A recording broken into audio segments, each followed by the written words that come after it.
எல்லாத்துக்கும் வணக்கங்க. Mahesh cooking from கோயம்புத்தூருங்க. நம்ம இப்போ என்ன பண்ண போகிறோன்னா, வறுத்து அரைச்சி வச்ச ஒரு சாம்பார் தாங்க பார்க்க போகிறோம். கத்திரிக்காய் உருளைக்கிழங்கு போட்டு இந்த சாம்பார் சூப்பராக இருக்குங்க. நம்ம கெஸ்ட்டு நிறையா பேர் வந்துட்டாங்கன்னா எப்படி ஒரு சாம்பார் வைக்கிறோன்னு அளவெல்லாம் தெரியாமல் இருக்காதீங்க.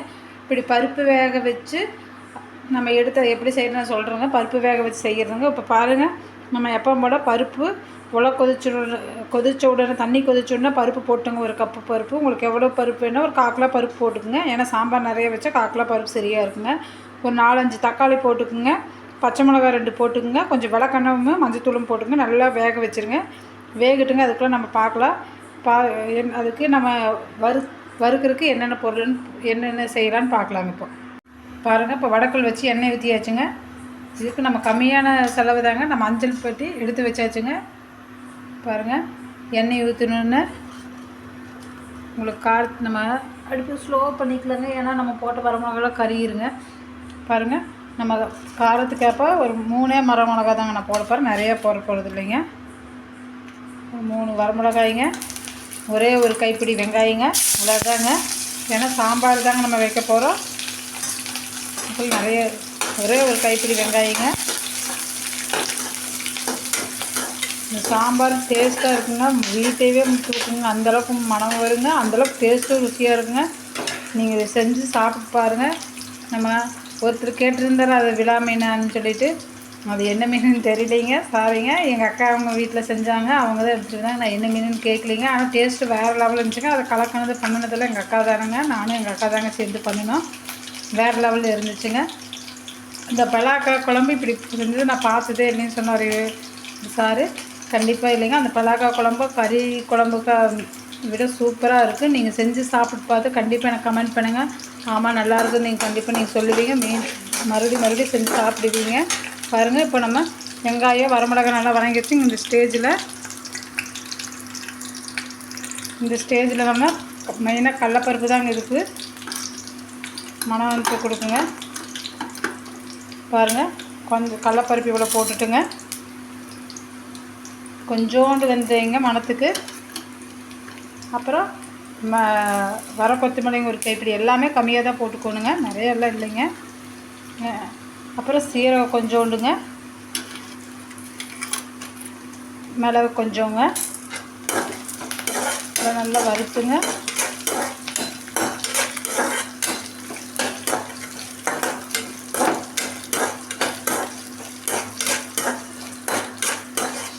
இந்த பலாக்காய் குழம்பு செஞ்சு சாப்பிட்டு பார்த்து கண்டிப்பாக எனக்கு கமெண்ட் பண்ணுங்கள். சூப்பராக இருக்குங்க.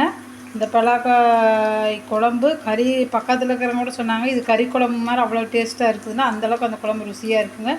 நீங்கள் செஞ்சு சாப்பிட்டு எனக்கு கமெண்ட் பண்ணுங்கள் மறக்காமல்.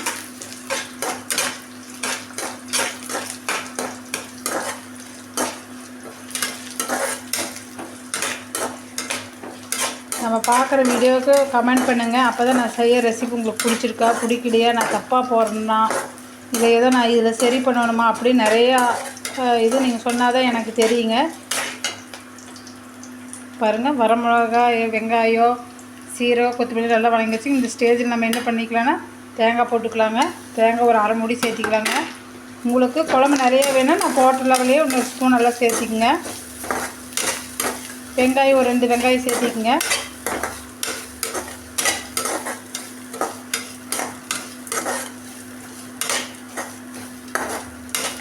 இந்த குழம்பு சூப்பராக இருக்குங்க. இது கூட நீங்கள் புளி கொஞ்சம் ஆட் பண்ணி வறுத்துங்க. மாங்காய் இருந்துச்சுன்னா நீங்கள் புளியே போட வேண்டாங்க. அந்த மாங்காய் போட்டாலே போதும். இறக்கையில் ஒரு 10 நிமிஷத்துக்கு முன்னாடி மாங்காய் போட்டு ஒரு நல்லா 2 கொதி 3 கொதி வந்தோன்னே போட்டாலே போதுங்க. எங்கள் ஊரில் எல்லா காய்களும் பயங்கர விலைங்க. எந்த காய் எடுத்தாலும் 100 ரூபா தாங்க கிலோ. அந்தளவுக்கு ரேட் ஜாஸ்தியாகி போச்சுங்க. உங்கள் ஊர்லேயே என்னென்ன விலைன்னு கமெண்ட் பண்ணுங்கள் மறக்காமல். பாருங்கள், வெங்காயம் நல்லா வதங்கிருச்சு. இந்த ஸ்டேஜில் நம்ம இந்த நெல்லிக்காய் சைஸில் புளி ஆட் பண்ணிக்கலாங்க.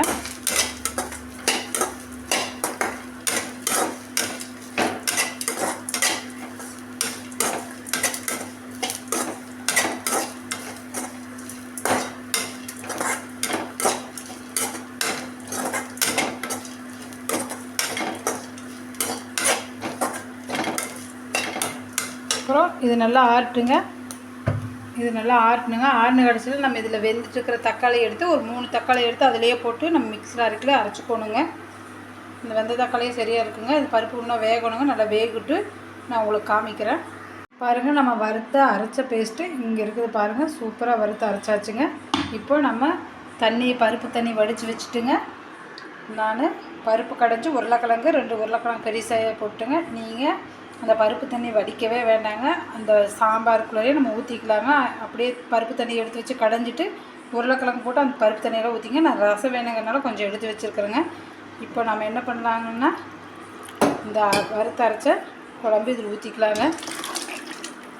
நீங்கள் எந்த சாம்பார் தூள் போட வேண்டாம். வேணால் இது மணத்துக்கு வேணால் கொஞ்சோண்டு சாம்பார் தூள் போடுங்க. நான் ஊற்றிட்டு காமிக்கிறேங்க. பாருங்கள், சாம்பார் பாருங்கள். அந்த பருப்பு தண்ணி, பருப்பு உருளைக்கிழங்கு நம்ம அந்த ரசத்துக்கு எடுத்து வச்சு தண்ணி கொஞ்சம் ஊற்றியாச்சுங்க. ஏன்னா அதுக்கு குழம்பு சூப்பராக இருக்குது. எங்கள்கிட்ட என்னென்ன காய் இருக்குதோ எல்லா காயும் போட்டுங்க. எங்கிட்ட உருளைக்கிழங்கு கத்திரிக்காய் தாங்க இருக்குது. கத்திரிக்காய் இப்போவே போட்டால் கசகசன்னு ஆயிருங்க. பாருங்கள், இதுக்கு தேவையான உப்பு, கல் உப்பு. நீங்கள் எதுவுமே சாம்பார் தூள் கூட போட வேண்டாங்க. இதே சரியாக இருக்குது. கொஞ்சம் காரம் பத்திரினா வேணால் இத்தினோண்டு சாம்பார் தூள் போட்டுங்க. நல்லா கொதிக்கிட்டுங்க. நம்ம கடைசி ஸ்டேஜில் அந்த கத்திரிக்காய் ஒரு கொஞ்சோண்டு அதுக்கு முன்னாடி ஒரு உருளைக்கிழங்கு ஒரு அரை வேக்காடில் நம்ம கத்திரிக்காயை வணக்கி கொட்டிக்கலாங்க. கொட்டி பெருங்காயத்தூள் இதெல்லாம் போட்டு ஒரு 2 கொதி வந்தோடனே இறக்கலாங்க. சாம்பார் சூப்பராக ரெடி ஆயிரும். பாருங்கள், இப்போ நம்ம சாம்பார் தாளிக்கிறதுக்கு வடக்கல் வச்சாச்சுங்க. பாருங்கள், சாம்பார் சூப்பராக கொதிக்குது. இன்னும் நம்ம தாளிச்சே கொட்டலிங்க. ஆனால் மனம் பயங்கரமாக இருக்குதுங்க. சாம்பார் ரொம்ப கெட்டியாக வைக்காதீங்க. இந்த மாதிரி தண்ணியோட வைங்க. அப்போ தான் நல்லாயிருக்கும் சாம்பார். ரொம்ப தண்ணியாக இல்லாமல் இந்த மாதிரி ஊற்றி சாப்பிட்றதுக்கு சூப்பராக இருக்குங்க. நீங்கள் எந்த காய் இருந்தாலும் போட்டுங்க. இதில் அவரைக்காய் போட்டுக்கலாம், முருங்கைக்காய் மெயினாக முருங்கைக்காய் போட்டிங்கன்னா வேறு லெவலில் இருக்கும் குழம்பு. நம்மளுக்கு அது கிடைக்கல. இப்போ அவரைக்காய், முருங்கைக்காய், கத்திரிக்காய், உருளைக்கிழங்கு, மாங்காய் இதெல்லாம் போட்டு இந்த மாதிரி அரைச்சி ஊற்றி குழம்பு வச்சு சாப்பிட்டு பாருங்கள். சாம்பார் பிடிக்காதவங்க கூட 2 தடவை 3 தடவை வாங்கி சாப்பிடுவாங்க. அந்தளவுக்கு இந்த சாம்பார் டேஸ்ட்டாக இருக்குங்க. பாருங்கள், இப்போ நம்ம தாளிக்கிறதுக்கு வடக்கல் வச்சாச்சுங்க.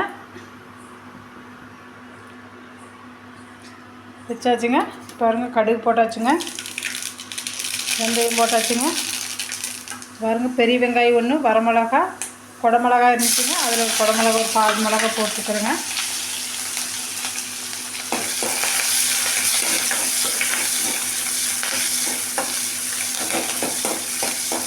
கத்திரிக்காய் இதில் போட்டுக்கலாங்க. இப்படி கத்திரிக்காய் மணம் வணக்கி போட்டிங்கன்னா குழம்பு மணமாக இருக்குங்க. கத்திரிக்காய் கசகசன்னு ஆகாதுங்க. அதனால் நம்ம வணக்கி போடுறதுங்க. தக்காளி எல்லாம் புளிப்பாகவே கரெக்டாக இருக்கனாலும் நான் போடுங்க. உங்களுக்கு வேணும் ஒரு தக்காளி போட்டுங்க. இந்த சாம்பார் வச்சு சாப்பிட்டு பார்த்துட்டு நீங்கள் கண்டிப்பாக கமெண்ட் பண்ணுங்கள். இந்த வறுத்து அரைச்சி வச்ச சாம்பார் அவ்வளோ டேஸ்ட்டாக இருக்குங்க. இந்த வறுத்து வச்ச அரைச்ச சாம்பாருங்க. வீட்டில் கெஸ்ட்டெல்லாம் வந்துட்டாங்கன்னா இந்த மாதிரி சாம்பார் வைங்க. நிறையா வேணும்னா இந்த மாதிரி சாம்பார் வைங்க. சூப்பராக இருக்குங்க இந்த சாம்பார். பருப்பு போட்டு வறுத்து அரைச்சி வைக்கிற சாம்பார் வேறு லெவல் டேஸ்ட்டு தாங்க. பருப்பு எப்போவுமே தேங்காய் மட்டும் நீங்கள் அரைச்சிட்டீங்க. இந்த மாதிரி நம்ம செலவெல்லாம் போட்டு வறுத்து அரைச்சி வைக்கிறதுனால குழம்பு மணமாக இருக்குங்க. குழந்தைகளால் இது நல்லா விரும்பி சாப்பிடுவாங்க. உடம்புக்கு ரொம்ப நல்லது வேறுங்க. நம்ம சீரகம், மிளகு, வர கொத்தமல்லி இதெல்லாம் நம்ம தேங்காய் இதெல்லாம் நம்ம சாப்பிட்றதுனால நம்ம உடம்புக்கு ஹெல்த்தியான ஒரு டிஷ்ஷு சாப்பிட்ற மன திருப்தியும் இருக்குங்க. நான் காலையில் இன்றைக்கி இட்லி தக்காளி சட்னி தாங்க செஞ்சேன். அதனால் சாப்பாடு நைட் செஞ்சுக்கலாம். நான் சாப்பாடு செஞ்சிட்ருக்கேன். நைட் நம்ம வீட்டில் சாப்பாடு தானுங்க.